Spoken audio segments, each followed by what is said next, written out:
Hello दोस्तों, जैसा कि हमने पिछली वीडियो में जो है जीडीपी की बात की थी और जीडीपी में एक शब्द आया था डोमेस्टिक बाउंड्री। आज हम डोमेस्टिक बाउंड्री को एक्सप्लेन करेंगे। आखिर वो डोमेस्टिक बाउंड्री में क्या शामिल करेंगे और क्या शामिल नहीं करेंगे। पहले हम देखेंगे जीडीपी की जो एक बार डेफिनेशन और देखेंगे कि जीडीपी की डेफिनेशन थी कि एक कंट्री एक फाइनेंशियल ईयर में अपनी डोमेस्टिक बाउंड्री में जो भी गुड एंड सर्विसेज का प्रोवाइड करेगा उसकी मनी वैल्यू होगी और उस मनी वैल्यू का जो टोटल होगा वही हमारा जीडीपी कहलाएगा। अब हम बात करेंगे कि ये जो डोमेस्टिक बाउंड्री शब्द आया है,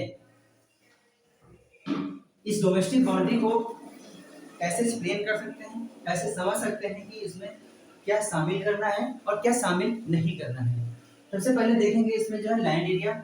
जब हम डोमेस्टिक बाउंड्री की बात करते हैं तो सबसे पहले लैंड एरिया की बात करेंगे। जैसा कि मेरा ये प्यारा भारत देश है, इसका जो भी लैंड एरिया है हमारे प्यारे भारत देश का, उसमें लैंड एरिया में जो भी गुड एंड सर्विसेज के द्वारा जो भी सर्विसेज वस्तुएं का मैन्युफैक्चरिंग उसके द्वारा जो भी इनकम होगी वो सारी हमारी जीडीपी में ऐड होगी। उसके साथ में समझना यह है कि हमारे भारत देश की 7,500 किलोमीटर लगभग सी एरिया है, तो वहां से जो इनकम होगी क्या हमारे जीडीपी में ऐड होगी? तो उसका आंसर होगा हाँ। जो सी एरिया से भी इनकम जनरेट होगी वो भी हमारे जीडीपी में ऐड होगी। तो जो भी लैंड एरिया से 200 नॉटिकल लैंड एरिया से 200 नॉटिकल मील 200 नॉटिकल मील प्रति जो भी दूरी होगी, उस दूरी में जो भी हमारी फिशिंग ट्रांसपोर्ट उसके द्वारा जो इनकम जनरेट होगी वो सारी इनकम हमारे देश की जीडीपी में ऐड होगी। इसके साथ हम बात करेंगे पॉलिटिकल एरिया की। पॉलिटिकल एरिया में वो एरिया आते हैं जो क्षेत्र या द्वीप या देश पर किसी बड़े देश या शक्तिशाली देश का आधिपत्य होता है या अधिकार हो जाता है, तो वहां से उस देश या द्वीप से जो भी इनकम होती है वो इनकम उस देश की जीडीपी में ऐड होती है जो उस देश ने उस पर आधिपत्य कर रखा होता है। लाइक एग्जांपल हम समझाएंगे कि ये हमारा वर्ल्ड मैप है। इसमें आप देखेंगे जो है बहुत सारे जो समुद्री एरिया है, इसमें बहुत सारे जो है देश हैं और उसके साथ में समुद्री एरिया में साथ में छोटे छोटे आइलैंड दिखेंगे। जो आइलैंड है जैसे कि फॉकलैंड है, ऐसे बहुत सारे आपको द्वीप दिखेंगे। साथ में जो है जैसे मैकडोनाल्ड है। तो जो देश हैं यहाँ पे लिखा है ब्रैकेट में एक देश पर्टिकुलर देश का नाम लिखा हुआ है। जैसे कि यहाँ पे फॉकलैंड द्वीप के साथ में जो है संयुक्त राज्य अमेरिका या फिर क्या कहें यूके का नाम लिखा हुआ है। तो ये जो है तो इस फॉकलैंड से जो भी इनकम जनरेट होगी वो जो है इनकम ऐड होगी यूके की जीडीपी में।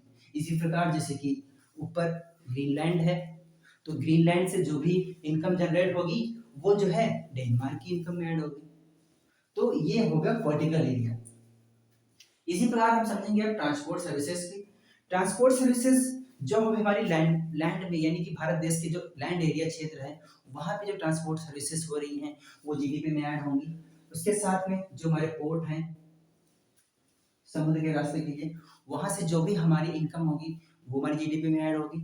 इसके साथ में जो हमारी एयरलाइंस हैं जैसे कि एयर इंडिया एयरलाइंस है, उससे जो भी हमारी इनकम जनरेट होगी वो भी हमारे जीडीपी में ऐड होगी। जैसे कि हम यूएसए जाते हैं, भारत देश से यूएसए जा रहे हैं, तो उसमें जो है टिकट लेंगे एयर इंडिया का, तो एयर इंडिया से टिकट लेके जो हम यूएसए जा रहे हैं तो जो टिकट का खर्चा आ रहा है उससे जो इनकम जनरेट हो रही टैक्स लेके या फिर जो भी जैसे, तो वो जो बचत होगी वो भी हमारे देश की जीडीपी में ऐड होगी। इसके साथ में हम रिसर्च एंड डेवलपमेंट की बात करें तो रिसर्च एंड डेवलपमेंट जैसे कि हमने गंगोत्री फिर इसके बाद मैत्री फिर भारती बनाया हुआ है। ये दक्षिणी सबसे जो पोल है अंटार्कटिका, वहां पे जो है रिसर्च डेवलपमेंट का काम हो रहा है। तो वहां से जो भी इनकम होगी वो भी हमारे देश की जीडीपी में ऐड होगा। कभी सोचा नहीं होगा कि जो है ये गंगोत्री और मैत्री और भारती बने हुए हैं अंटार्कटिका कॉन्टिनेंट पे जो है, तो वहां से जो इनकम होगी वो हमारे जीडीपी में ऐड होगी। तो उसका आंसर हमेशा याद रखिएगा कि हाँ वहां से भी जो भी इनकम होगी वो हमारे जीडीपी में ऐड होगी। उसके बाद में एम्बेसी आती है यानी कि दूतावास। दूतावास जो है हमारे देश में भी होते हैं अदर देशों के, और अदर देशों में जो है हमारे भी जो है दूतावास होते हैं। तो उसमें समझना यह है कि जो हमारे दूतावास उन देशों में जैसे कि फ्रांस, ब्रिटेन, यूएसए, वहाँ जो हमारे दूतावास बने हुए हैं, तो वहाँ से जो भी इनकम जनरेट होगी वो इनकम हमारी जीडीपी में ऐड होगी। लेकिन इसके साथ में जो बाहरी देशों के, यूएसए, फ्रांस, ब्रिटेन एग्जाम्पल समझ सकते हैं, ऐसे बहुत सारे देश हैं, तो उनके जो एम्बेसी या दूतावास बने हुए हैं हमारे देश के अंदर, जैसे दिल्ली में, तो उनके दूतावास से जो भी इनकम जनरेट होगी वो हमारे देश में ऐड ना होकर जो है उन देशों की इनकम में ऐड होगी जिस देश की वो एम्बेसी है। ठीक है, तो ये बात याद रखना है क्योंकि यहाँ पे डोमेस्टिक बाउंड्री की बात की जाती है।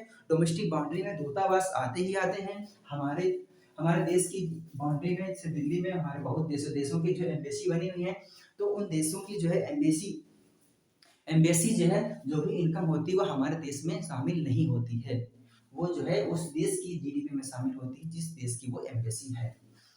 अब देखेंगे कि जो है कि क्या शामिल नहीं करेंगे जो जीडीपी में है।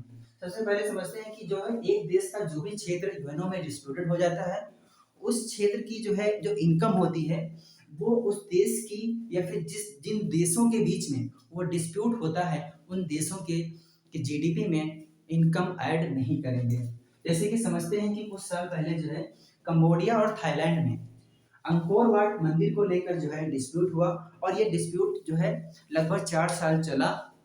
तो 4 साल तक जो है उस मंदिर से जो भी इनकम हुई वो ना ही तो थाईलैंड की जीडीपी में और ना ही तो कंबोडिया की जीडीपी में ऐड किया गया। फाइनली जब निर्णय आया उसके बाद से जो है ये निर्णय जो है कंबोडिया के पक्ष में था, और उसके बाद से जो इनकम अंकोर वाट मंदिर से जो इनकम हो रही है वो जो है कंबोडिया देश की जीडीपी में ऐड की जा रही है।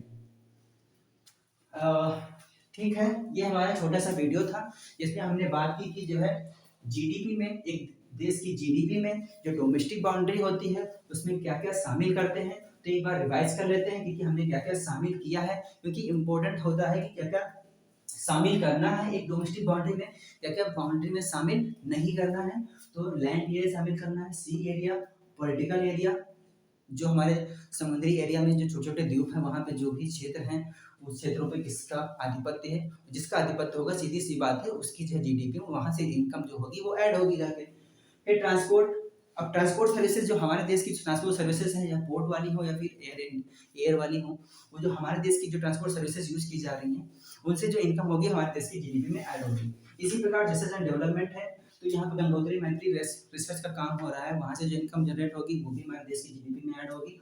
इसके साथ में दूतावास है, जो हमारे दूतावास जो अदर कंट्री में है, भले वो यूएसए में है, फ्रांस में है, जो है अर्जेंटीना है, कहीं भी है, उन सबकी जो वहाँ वहाँ से जो भी इनकम होगी वो हमारे देश की जीडीपी में ऐड होगा।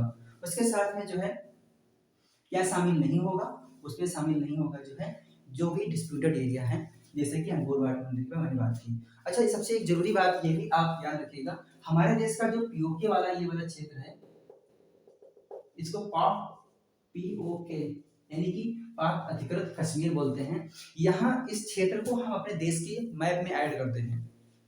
इस क्षेत्र जो है हमारे देश में ऐड होता है, लेकिन यहाँ से जो है जो भी आय होती है, यहाँ से जो कोई प्रोडक्शन हो रहा है या फिर जो इनकम हो रही है वो हमारे देश में ऐड ना होकर पाकिस्तान की जीडीपी में ऐड होता है। कभी आपसे पूछा जाए कि जो पीओके से जो इनकम जनरेट हो रही है क्या वो हमारी जीडीपी में ऐड हो रहा है, तो वो नहीं, उसकी जीडीपी की जो भी ऐड होगा, जो भी जीडीपी में ऐड होगा वो पाकिस्तान की जीडीपी में ऐड होगा। ये बात आप याद रखिएगा। और ठीक है, थैंक यू और जय हिंद, मिलते हैं नेक्स्ट वीडियो में।